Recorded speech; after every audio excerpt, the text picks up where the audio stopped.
You are not alone. You've probably heard that before from somebody, but it's more than just a platitude. It's something that some people really, really need to hear. I spend some of my spare time looking at, fitness videos and stuff like that, and I came across something the other day that prompted this, and it made me a little sad, actually. One of these big fitness videos was, it's supposed to be lifting motivation and, person setting up in the gym and all of that. And it said, remember, you're on this road alone. You don't need anybody else. And worse than that, it had a little tagline on it like, skip this video if you're soft, or something like that. And that is not a good mentality. It's not a healthy mentality. Fitness, a lot of fitness there's a lot of different reasons you can do it, but a lot of it has to do with building yourself up, making yourself better, improving yourself as a person, all that kind of fun stuff. And to see that, people are effectively telling others, hey, you gotta stay away from other people, focus on yourself. That's not good. But that doesn't mean I don't understand where they're coming from. If I'm gonna go after, a sentiment like that, then I better start by trying to empathize with it and understand why someone might believe it first, right? And of course, a disclaimer here, before we get any further, everything I say here is my opinion, all right? It's just my opinion, it's just a rant. I'm not, a life coach, I'm not a therapist, I'm not a registered psychologist, I do not have a PhD or a PsyD, I'm just one guy who's looked around and formulated an opinion, so I just want to talk about it. So, why would people say that you need to get through this road alone? You don't need anybody else. Well, there are a lot of people in life who, let's start at the beginning. There's a lot of people who don't necessarily have good circumstances, either growing up or with friends or just in general. They end up with some people around them that hurt them a lot. Getting too much more specific than that would detract from the main point, which is meant to be general, but, it can be anything from abusive or neglectful parents, abusive or neglectful partners, or abusive or neglectful friends. That kind of stuff. Ultimately, that kind of experience can teach you a lesson that is ultimately rather detrimental. The lesson that reasonably should be taken away from this is that, yeah, you should avoid certain types of people. There are certain warning signs that you should look for in an individual, and there are certain things that you shouldn't put up with. But to the same degree, the human brain isn't exactly a 100% perfect, analytical mechanism. It's brilliant, but it looks for patterns and then acts on the most basic, generalities of that pattern. So, if you get messed with by people, your brain might come up with the general pattern, okay, when I'm with people, I get hurt. A basic little logic thing there. If with people, then get hurt. Solution, don't be with people. This can manifest in other unhealthy ways. Like, for instance, I've heard in a couple of cases, and this happens on both sides, someone gets out of a bad relationship, and they end up turning some of that I got hurt into a very generalized, the opposite sex hurt me. Or the same sex hurt me if you were dating someone of the same sex, and then that becomes a bit of a problem. This can happen with a lot of things. This can happen with, with race, with ethnicity, with a lot of stuff, If you get hurt by someone, then your brain, some people's brains, will kind of form this, I got hurt by this person, so therefore I'm going to avoid all people like that in any way. And that can lead to some serious negative repercussions. I think you can see where I'm going with this. But in a more general sense, avoiding people as a whole, that doesn't make it any better, just because, well, I've heard the joke, I'm not racist or sexist, I hate everyone equally. That's still not good. In fact, in many cases, that might be arguably worse, because then, you don't have anyone who can possibly help you out of that rabbit hole at all. You won't be willing to listen to anybody, Now, a lot of people end up coming out of this sort of thing.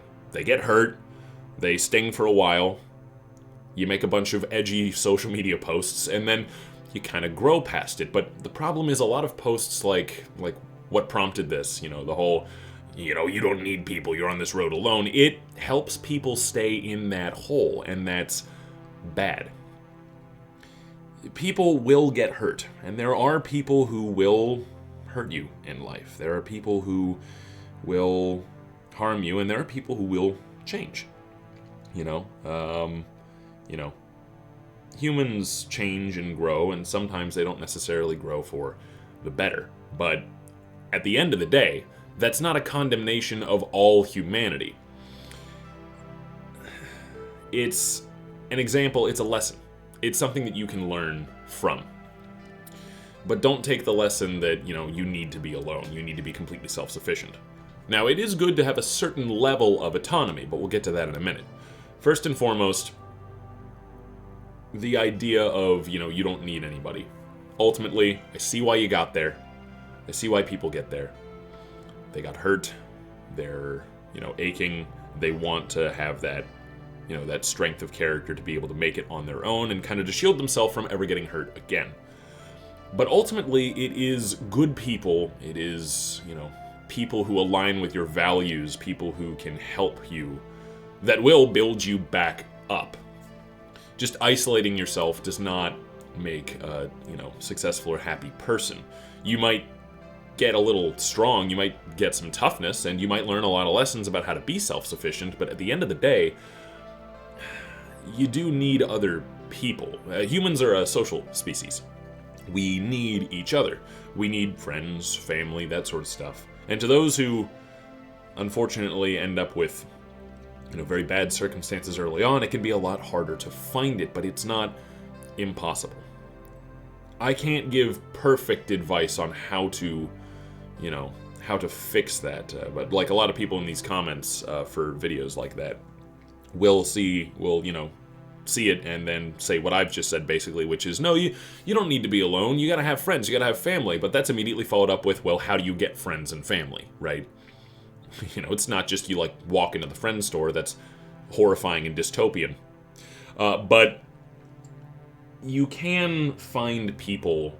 The best way that I've found friends is through shared experiences. So, going to a game shop and finding people who are playing the same games that I am, or, going to the gym and finding people who are also training, ask advice, ask around, you just basic questions and see who offers help. See who wants to help, and then see if they're offering help from a genuine point of hey, I'd like to help you kind of deal.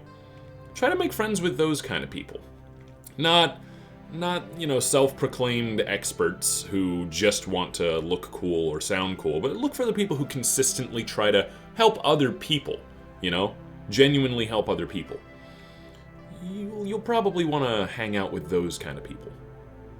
But regardless, this isn't a rant on how to pick up friends or how to find love or anything like that.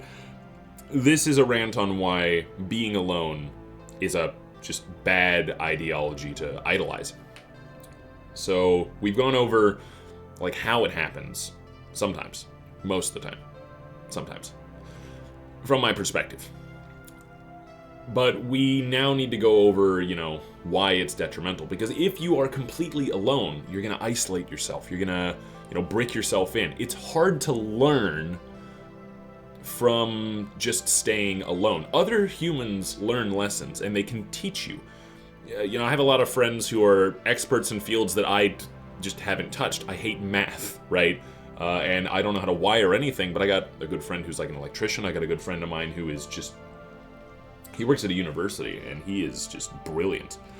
I have good friends who know how to draw, how to do art. I have good friends who, have all these various academic fields under their belt. And I don't know anything about them, but I can learn a little bit from them. I can ask them questions. And I have friends who have different perspectives than me, but ultimately they're kind and they're willing to talk about them. And that's the thing. We need different perspectives in our lives. We need good friends who are willing to help build us up and who we would be willing to help build up. A good friend is someone who will stick by your side. Someone who is willing to try and help you along the path of becoming the best person you can be. And to the same degree, you should be a good friend by trying to help others be the best person that they can be as well. Now, that doesn't mean that, both of you should be like just randomly telling each other what's better for the other, because that's not how it works. What I mean is, if your buddy is struggling, right? If your buddy's having a bad time and you happen to, you've gone through something similar, you help them out. Or at the very least, if you haven't, try and offer support. Even just a simple, hey, if there's anything I can do for you. I mean, like a genuine, if there's anything I can do for you, let me know. Like, if you're willing to actually extend that and mean it, that's good. You don't have to be an expert in how to fix someone's relationship or how to fix, somebody's life when it's started to go down. But just being there for someone and helping when and where you can, that really is farther than most people tend to go for each other. It is a two-way street. You need to be a good friend in order to retain a good friend.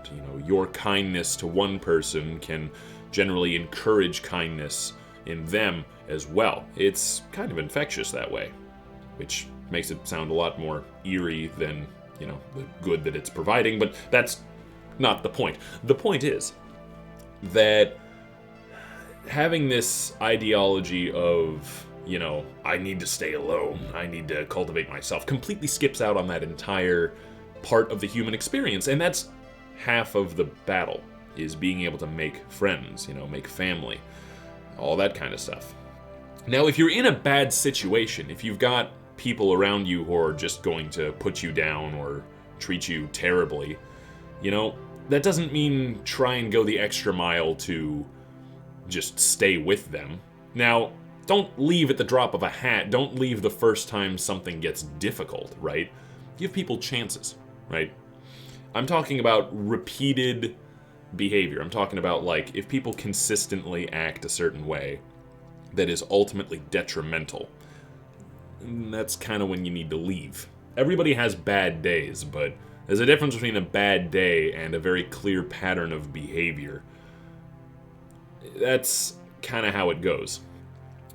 So there are people you just won't be able to make friends with, but that doesn't mean you should just give up on all relationships, all friendships, all anything like that. Because ultimately, being alone it's just bad for humans. A micro rant herein. You ever hear about the Neanderthals? The Neanderthals, Homo neanderthalensis, was a subgroup of humanity that existed, I believe, around northern Europe or so. And they were a relatively independent type of human species, if I recall. Mostly hunters, they lived in small tribes, kind of spread out throughout the continent. And eventually they encountered Homo sapiens sapiens, us, the things that we are. And historians, last I checked, don't really know exactly what happened. There's a little bit of their DNA in human DNA, which implies that, there was a little bit of positive interaction, clearly. But for the most part, they vanished. They disappeared. A lot of people think that maybe disease wiped them out, that maybe competition could have eventually destroyed them or driven them out. But ultimately, they did disappear and vanish, whereas Homo sapiens sapiens stuck around and, well, now we're just everywhere. One thing that I've heard a lot of in discussion of Neanderthals is that, they weren't stupid or anything like that by any means. They were actually quite intelligent. The issue, though, was that Homo sapiens sapiens had numbers and cooperation. We helped each other. We would assist one another. We would keep each other going, keep each other alive. And while the Neanderthals had, small tribes, so they would kind of help each other, for the most part, Sapiens sapiens had this down pat. We were a team. We were social. We had stuff going on. Neanderthals didn't really reach out to each other.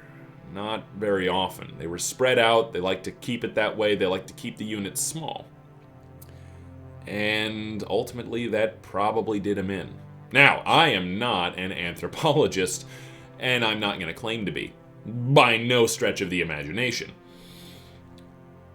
But it should be noted that that's kind of a nice illustration of what I'm trying to say. People need each other. People need each other to build each other up. You need a gym buddy. You need someone to help lift you up when you're down. Someone to kind of help you through the hard times. You need friends to help you out. But to the same degree, they need you. Other people need your assistance sometimes. And you'll never know just who needs to just hear you say, you are not alone. Because there are a lot of people who need to hear that. Another problem with the ideology of, I'm not soft, I can do it all on my own, is the fact that once you do make friends, you're probably not going to be very inclined to talk to them about what's going on. After all, you can handle yourself. You can handle everything yourself. That's what the ideology seems to promote and to espouse. This idea of independence even within the group can kind of make it hard to, again, get a nice sounding board or get the assistance you need. That doesn't mean that you need to just spam your problems all day, every day, but it does mean that when you're really having a problem, you should have someone or a small group that you can come to and say, hey, I'm really having a rough time here. Here's what's going on. And even if they can't just solve your problem, most problems can't just be instantly solved. That's not how it works. Most of the time, anyway. Sometimes it can, but different topic. The point is, they can help you through it. Sometimes just getting it off your chest can really help to relieve some pressure and also help your friends to know how to assist you. Or help them to get you to the right help. And if they've ever gone through anything similar, they can give you tips from when they went through that experience. You don't just have to learn through your own failures. Other people's failures or issues or experiences can be used to help build you up too.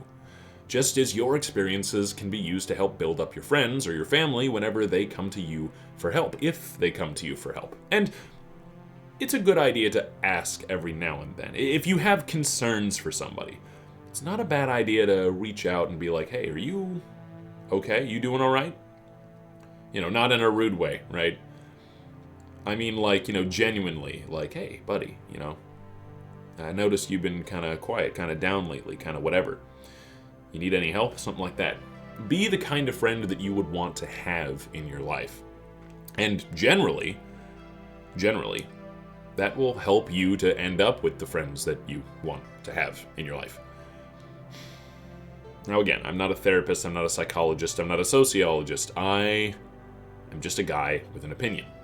But ultimately, this idea of you are alone, you should be alone, people who are alone are stronger, yeah, it's just so wrong. Think about all the people out there who needed other people or who, really rose to the top with assistance.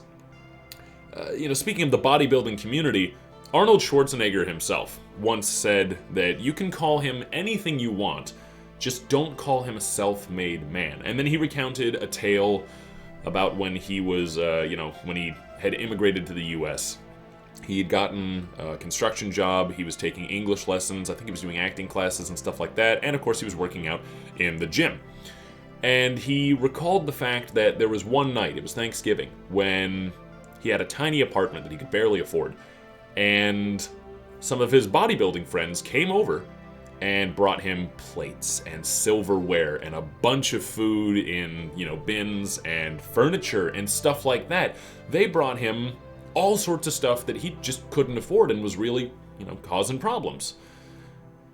They helped him. And it was just one story to illustrate that there were always people in his life who helped him out, who helped to build him up into the man that he became, the man that a lot of lifters look up to. And he would say that there is no such thing as a truly self-made man. It's an unhealthy myth. And I agree. This idea of this one legendary person did it all on their own. They did not. For the most part, that is not true. Think about all the great leaders that people tend to idolize. Most of them had great lieutenants, trusted advisors, good friends. A lot of them could not have done what they have done without using their leadership to accrue a good council, a good group of friends who could help them out. That doesn't mean that, you can't have achievements on your own. You can. You absolutely can. But so much better are the achievements that you can make together. One man might be able to build a house alone. Maybe.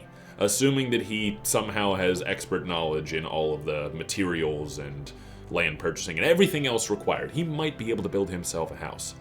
But so much better is the house of the man who's friends with contractors, who knows where to turn to ask for assistance, who is willing to use materials from people who know what they're doing. That house is going to be great. Sure, the one man can boast that he built his house all by himself. But the better quality house is the one from the guy who had friends to help him make it.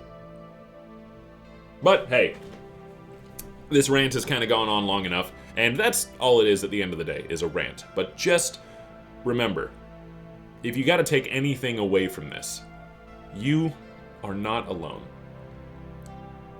And make sure that your friends aren't alone either. Anyway, that's my rant for the day. And thank you for listening to my voice.